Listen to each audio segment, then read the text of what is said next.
he has a way at least to win against the Nathan. It doesn't necessarily 100% win against the Nathan, but if you play it correctly, you can. Now it's up to execution for both teams. And into the land of Dawn we go. AP Bren, all the way out from the Philippines, the world champions from 5, looking to make a stand up against RRQ Hoshi from Indonesia. This is a best of 3 all the way to a game number 3. One of these teams will be going home today. One will be moving forward into the grand finals. Who will it be? It's got to be up to who executes better. And we haven't really talked about the swing coming from AP Bren. We were talking about the Kaja that could be the pick-off potential for AP Bren from the roamer role. But you kind of have a pseudo Kaja with a much faster cooldown on the ultimate. That's the Arlet. You only have to wait, what, 20 to 25 seconds maximum level to have that final slash. And that will give AP Bren that leeway. Because the thing with the final slash is it's not a spell that you actually want to use your Purify on, because the animation is too quick that even if you pop the Purify, you're already displaced by your opponent. So in a way, AP Bren have thought of a much better version for a Kaja, which, well, that's the reason why they're the world champions, because they think better than we do. And then they swing this X-Borg as the EXP lane.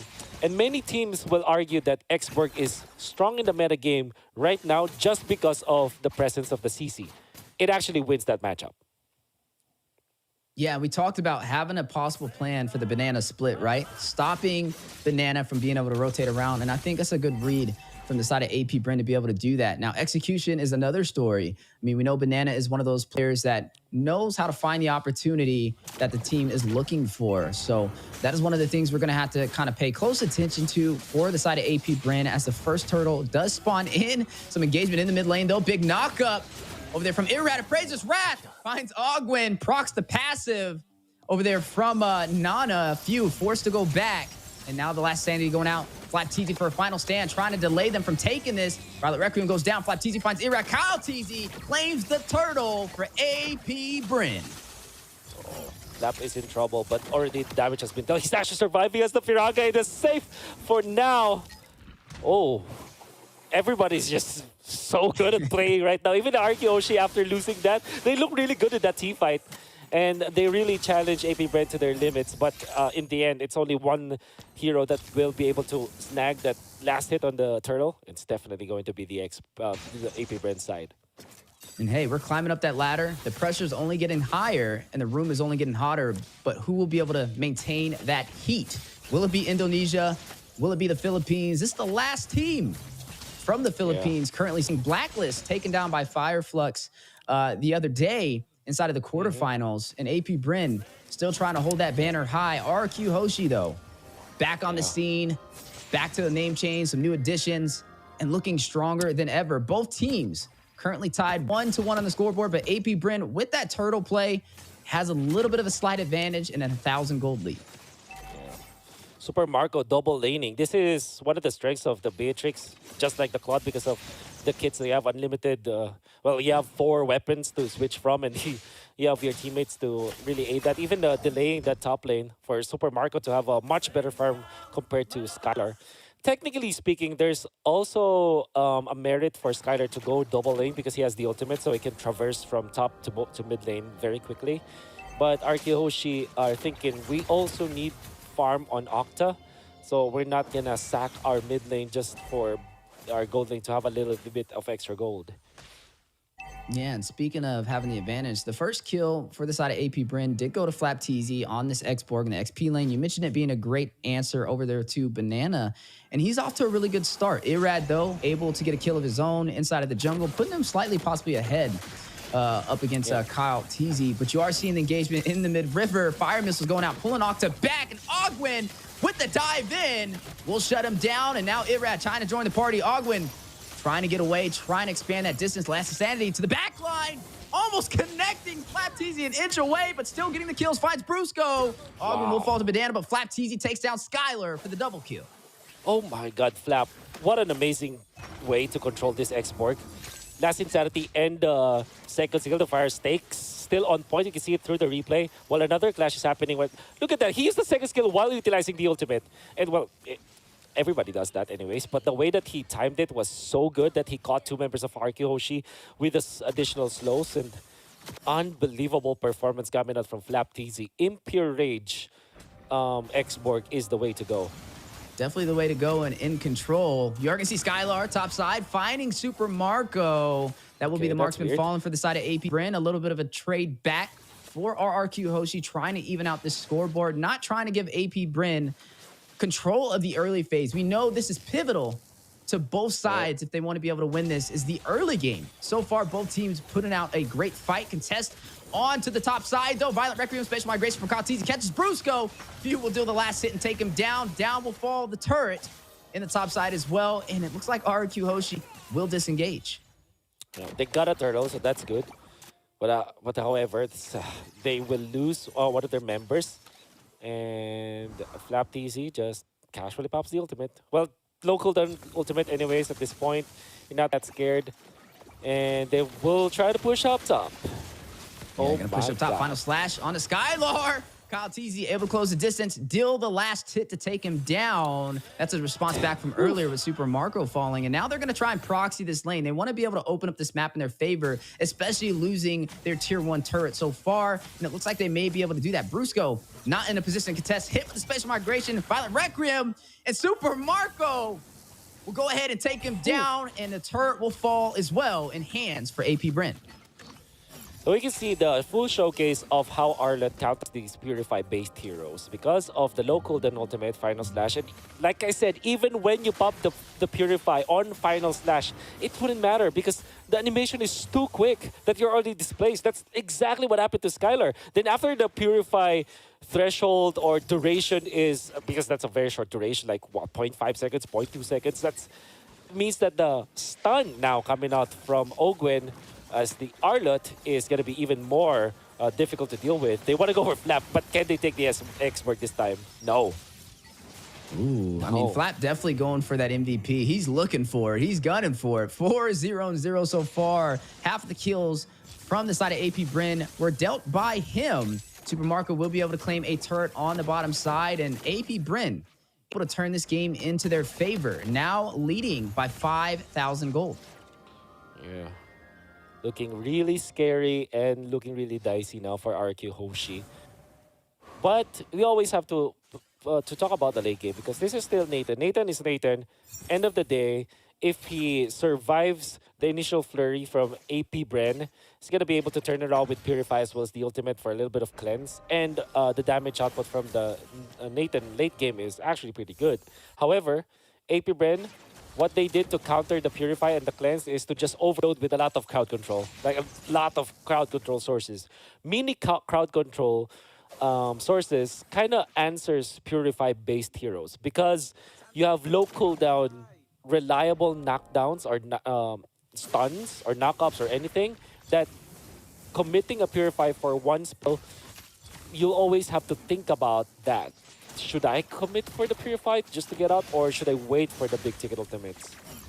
Ooh. Speaking of big things, Final Slash in the mid lane. Few will find Brusco. Flap. Good assist over there from Ogwen. Super Marco will claim for FlapTZ. We'll go ahead and take down Octa. On fire so far, and Skylar off of the map on the bot side. We'll go ahead and claim a turret for the side of RQ Hoshi to try and catch up in this economy. Oh my god. What is Flap on? He's just activated in this game. Really good calculations on this hero. He knows the limits of this hero. Now he has immortality. Remember, in those aggressive moves that he did 9 minutes before, he didn't have the immortality then, and he was already a problem. What more could you ask for from FlapTZ? He's going to be destroying RQ Hoshi. He's going to be zoning them out. And the positioning was just so perfect. The way that he maneuvers with the footwork on this X-Borg allows him to dodge some of the spells, but also like reach to the backlines, like maximum from his fire missiles. It's really on point with this X-Borg now. Yeah, and AP Bren is definitely leaning on his rotations, opportunities creating. Speaking of opportunity, though, triple taunt in the mid lane for AP Bren. Irad will find Super Marco. That'll be one member falling for AP Bren. FlapTZ will find Skylar to respond. A 1-for-1 trade. Both marksmen off the table. Can they get another, though? Who will lead this advantage in this engagement? Banana will find Ogwin. 2 members down for the side of AP Bren. And it looks like they will have to disengage into the mid lane. RQ Hoshi, though, they don't have their marksman. They do have the retribution. But I don't know if they can really contest this Lord just yet. They may want to kind of wait it out a little bit before taking this fight. But they are off to a really good start. And this is still, I would say, considered a stalemate between both sides. Yeah. It's still anybody's game, but some great execution from both teams. And great execution from Brusco this time with the conceal flicker play. Really surprising AP Bren off, really off guard. And don't run Wolf King with the ultimate. Connecting onto 3 members or 2 members of AP Bren. Quickly followed by Irad with a taunt. So that's really great combos coming out from RQ Hoshi. Yeah, and if you weren't a fan of Indonesia or the Philippines, you definitely should be now. As look at both of these teams fighting their hearts out, trying to claim a spot inside of the grand finals. AP Bren currently holding that title as the world champions, the best in the world, winning M5. RRQ Hoshi rising to the occasion with some new additions to the team, ready to take the fight and earn that title. Down to the wire, best of 3, game number 3. One team will be sent home today as we are now crossing that 11-minute mark, and both teams getting ready to fight it out at this Lord. Yeah, great minion wave control from RQ Hoshi. There's a slow push in the bottom lane, and then they cleared out up top. So they actually have the advantage now in this Lord dance. Yeah, and there goes the advantage they're looking for. Ogwin rushes in. We'll be able to get out with the mobility provided over there from this R-Lot. Baptiste, though, getting to the front line, being a little bit of a nuisance. Dealing a lot of damage on the chase on a Brusco, commits to it. We'll shut him down with the last insanity. Now needs to get back. He does not have the Faraga armor. Look at the Lord, though. 25% HP. Baptiste uses spatial migration to close the distance. Gets the retribution. Super Marco takes down Irad. And the Lord goes to AP Bren. Oh, man. Never, ever sleep on an X-Borg. Like, Brusco overstayed in front of the X-Borg. And at this point, with Flap being 7-0-2, of course he's going to deal the damage. And they really got cooked by this X-Borg. Brute Force Breastplate as well as Borax, and then Radiant Armor. Now he has got staying power up against Skylar as well as Octa. This Flap TZ X-Borg is immortal, I gotta say, at this point. 12 minutes in, 9.2k. If you compare that to the CC 6.7k, that's how massive the advantage here is for Flap. And he was definitely the reason why AP Bren recovered in that Lord Dance, because Brusco literally got cooked by his fellow Filipino Flap TZ. And a big boost from that for the side of AP Bren. Now able to claim the tier 2 turret in the mid lane. Looks like they're going in for a little bit more, though, on the top side. Now leading by a lot of turrets, and also ahead, like you mentioned, by gold. Now, RQ Hoshi forced to be a little bit more defensive now. Can definitely say AP Bren is in control of the tempo of this game, but the later this goes, the more of a stalemate it will be, and that's what RQ Hoshi is going to kind of bank on, right? They're waiting for AP Bren to make a slight mistake, maybe somebody to overextend, to be able to turn this around, and they're definitely a team that can rise up to the occasion. Now, so far with this lead in favor for AP Bren, they're going to have to kind of be patient, wait it out for this next objective. I mean, they do have some great mobility on their side, and Flap TZ to be a little bit of that frontline presence they're looking for, and RQ Hoshi having a really hard time finding an answer to him. I mean, the man has not died yet. He's 7-0-2. Even when the full team commits on him, not only does he sustain himself, but he finds a way to get a kill alongside it. Yeah, somebody has to burst down Flap TZ, actually. Like, if he wants to go for those plays where he actually utilized first kill in front of RQ Hoshi, there has to be some sort of punish. Maybe Skylar commits actually at the ultimate just to take out of Flap TZ and just put AP Bren in an awkward spot. But then again, Skylar is kind of scared that there could be an initiation coming up from Ogwin as well as Kyle. So that's also a problem that he has to take care of. But the main problem now, definitely for RQ Hoshi, is Flap. It's a canon event, again, for AP Bren. Yeah, and you're looking at them getting ready, starting to go ahead and take control of these lanes, prepping for this next Lord to spawn in. And RQ Hoshi, looks like they may actually try and go in for the contest. I mean, they are down in terms of economy, but the later this game goes, everybody's going to be getting closer and closer to that late build. You're seeing the Divine Glaive picked up from Skylar. Speaking about late game items, we'll have that magic pin. Now, at the 15-minute mark, Luminous Lord spawns in, and AP Bren will pull the aggro. Do we see RRQ Hoshi respond? It looks like they will. They are going to go in for the contest. There it is. The commitment of the flap. They forced the ultimate already. Yeah, he is very low. Needs to get out of there. We talked about somebody needing to burst him army. down when it Truncheon picked up by Super Marco, getting ready to take this fight into the Lord pit. Nobody has fallen yet. Lord at about 50% HP. Kyle Teasy gonna go ahead and pull it away. A little bit of a reset for some regen on the Lord, trying to delay and do this Lord dance. Some smart move from the side of AP Bren. They know they want to bait out some of the utility from the side of RQ Hoshi. Wait for an ultimate to proc that they can profit on to be able to engage. Oh, watch out for AP Bren's rotation with Super Marco as well as Ogwin. A 1-5 position. Your position 1 and your position 5 going for the conceal play. Might go for that snipe. You gotta be careful if you're Skylar. Yeah, definitely got to be careful. AP Bren still in position to take this. Very patient, and I got to give credit to both sides on how they are waiting for the other side to make a mistake, but these are very high IQ plays. They're just waiting.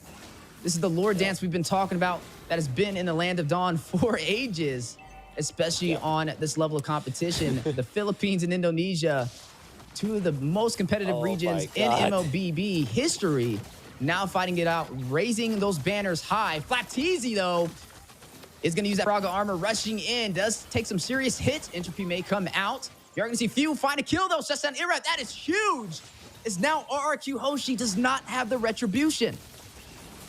And what we talked about, the position 1 and position 5 for AP Bren, the 1-5 punch from the long bush of AP Bren, it paid off. They waited for 2 minutes.